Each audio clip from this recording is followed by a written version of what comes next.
Rachel Zegler is extraordinarily woke, but she's woke in a way that's quite deranged. I truly do believe that. I think it's fair to say that no one can stand the star of this movie. You know, other movie companies are going to look at her and they're going to say box office poison. A lot of this is due to her behavior leading up to the film's release. Excuse me. Your curtain. Please allow me to help. Help? From you? I didn't mean to offend. I just thought you should know that That I should know what? That some privileged white guy thinks his opinion matters? Get over your entitlement. I'm not some damsel in distress waiting for you to ride in on your high horse. I'm gonna stand there 18 hours in a dress of an iconic Disney princess. I deserve to be paid for every hour that it is streamed online. Let's check in with the star of the movie, Rachel Zegler, being totally normal here.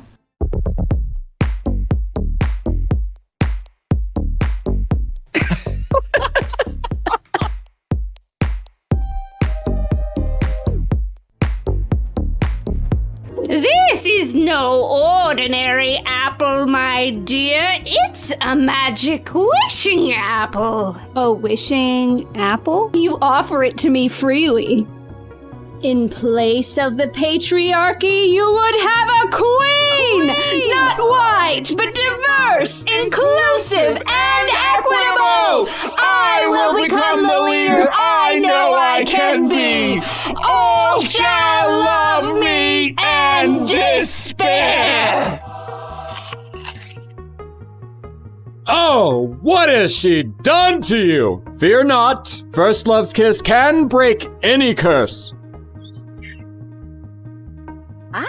She doesn't need a prince to save her, and not surrounded by 7 weird people. Oh, okay, just CGI fictional goblins, I guess. This is just so typical of the left. The progressives always finding a way to find their way back to doing something not progressive. And if you disagree with this sentiment, I don't need your business. Thanks. You know, I don't need your business. You know what? Maybe Disney does. Maybe you're a tool, you're a pawn in this film. You didn't write it. You didn't direct it. You have nothing to do with the creation of Snow White. Right. You should shut up and do the job. There's something wrong with her. She's disturbed, she's unhappy, and she thinks it's about feminism and the patriarchy and about abortion. But the reality is she's just not stable, like the majority of people in Hollywood. They're just not stable human beings. I would highly advise that you boycott this film, no matter how much your children love Snow White. Saying that audiences will always line up to see her no matter what she does. Every premiere and everything I do, people will wait in line to see. You know what's interesting about all of this is that the only person waiting in line to see Snow White was Rachel Zegler.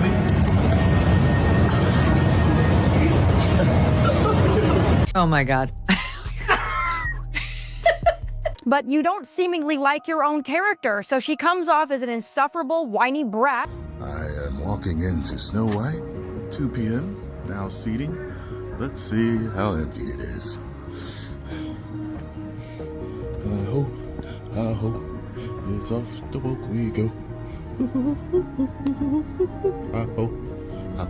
Sound like I hear a couple of people.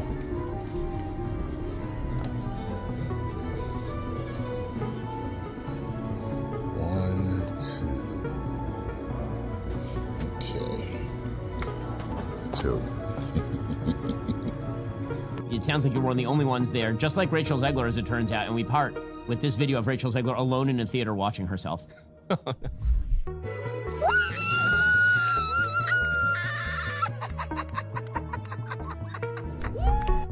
One of the most unlikable humans. That ever. is sadder than when the original Snow White eats the apple. The Simpsons is about to release an episode that zeroes in on Rachel Zegler and pokes fun at everything she did to sink her own ship. People say they're calling it Snowwoke, referencing a storyline where her fictional stand-in tears apart classic fairy tales to strip out anything vaguely offensive. And it's landing at the worst possible time for her. She's already neck-deep in controversy after turning Disney's Snow White into a personal soapbox, and now one of TV's longest-running shows is set to mock her in front of millions. If you thought her reputation couldn't sink any lower, The Simpsons seems poised to prove otherwise. Have you ever been to that Snow White ride at Disneyland? I get stopped for photos every time I'm online for the Snow White ride, and it is I have to pretend like, oh God, well, crazy that we're in front of this. Because every time they come up to me, I'm always online for this freaking ride, and they think it's like I'm standing there waiting for the photo op, being like, Wait, how often are you in line for the Snow White ride? I'm a narcissist. We're like, oh wow, Snow White flopped. Who is surprised? You cast arguably the least genuine, most out of touch, and disliked person in her industry, and her industry is Hollywood. And the bad guy is Gal Gadot. The biggest complaint is how Rachel kept talking about the 1937 original like it was some outdated relic that only clueless people would still love.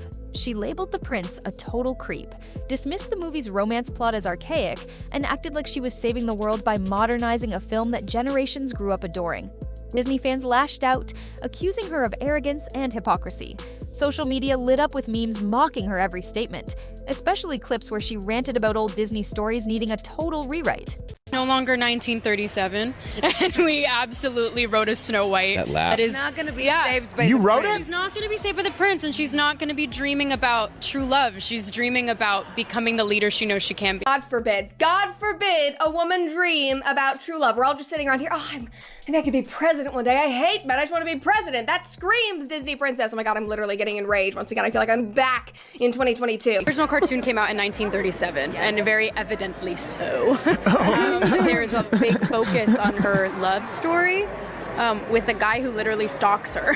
Say it louder so your other eye can hear you. Yeah, the entire film's about a love story. It's about a love story because that's what the point of the film is. And I'm sorry that chivalry in a man pursuing you is now deemed as stalking, which now it's kind of making sense why men are opting out of the dating scene. I was scared of the original cartoon. I think I watched it once and then I never picked it up again. I watched it for the first time in probably 17 years. On the original production, I was scared of it. Oh, it was so weird. It was a stalker. Like, I feel like if you are taking on the most iconic Disney role ever, genuinely, like this was the most prolific Disney film, I feel like you should kind of have some sort of reverence for the original production. The cartoon was made 85 years ago, and therefore it's extremely dated when it comes to the ideas of women being in roles of power. Then there's the moment she and Gal Gadot took the stage together at an awards event, a clip that went viral for all the wrong reasons. Gal appeared calm and gracious, while Rachel marched out like Conor McGregor entering a title fight. Shoulders thrown back, arms swinging wide, chin held high like she was about to challenge the whole world. It would have been almost funny if it wasn't so painfully awkward. Please welcome Rachel Zegler and Gal Gadot.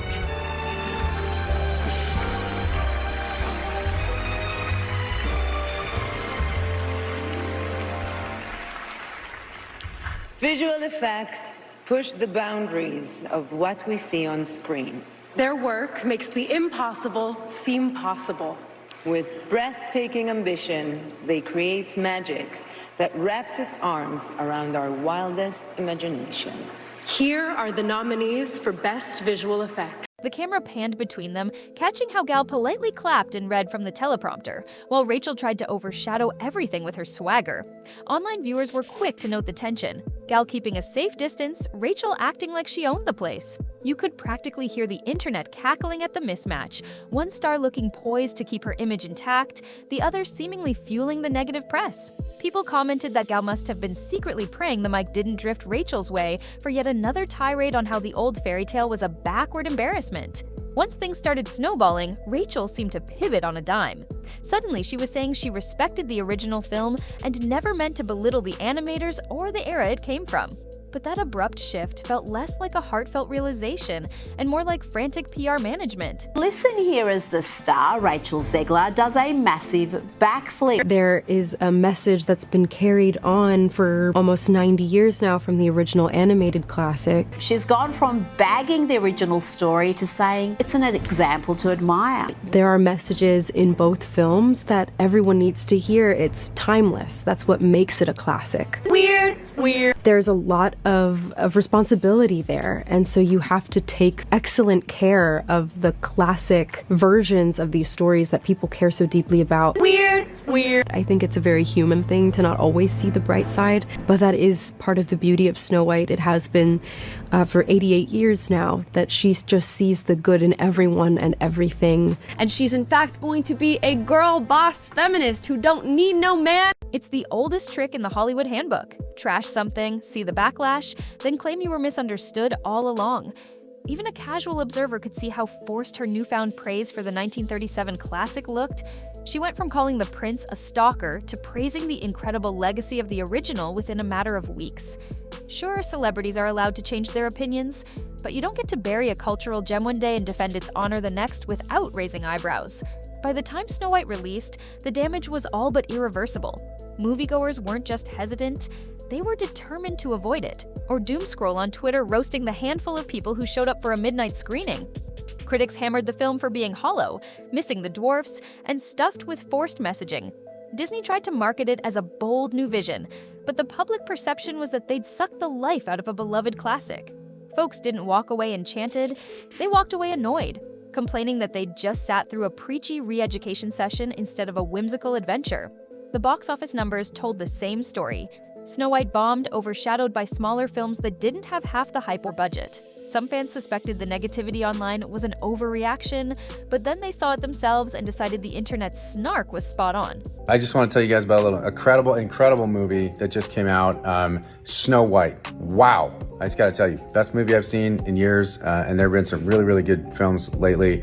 Madam Web, Rebel Moon Part 1, that movie, that transgender one with the Mexican drug lord. But Snow White blows them all away. Chat, this movie has everything.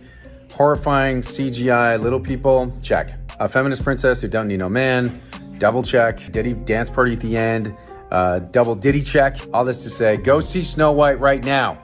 The new one. Not that old stupid one where the princess gets saved by some good, upstanding guy. Naturally, Rachel's image sank with the movie. She went from potential Disney darling to the poster child for how to kill your own buzz. Studio insiders whispered that her big mouth had scared off other opportunities. A rumored role in voiceover animation evaporated. Casting directors started picking safer, less polarizing faces. It's one thing to be outspoken, but it's another to attack the very material you're supposed to be championing. And just when you'd think she'd at least get a break from the headlines, The Simpsons decided to immortalize her meltdown in cartoon form. People are already teasing how savage it might be. A Snowwoke storyline where the Rachel-like character tears beloved tales apart, while Springfield's residents can't decide if they should laugh or riot. These days, ending up on The Simpsons in that manner usually signals you've become more than just a casual controversy. You're now a running joke in popular culture. Fans are predicting scenes of her storming around, rewriting everything to be feminist-friendly, all while the town stands by in utter bafflement. It'd be comedic gold for the show and an absolute nightmare for Rachel, who's already struggling to shake off the woke warrior image. If Rachel thought the critics were brutal before, she's about to find out what happens when mainstream satire sets its sights on you. The Simpsons doesn't do subtle, especially if there's a wealth of material to mine.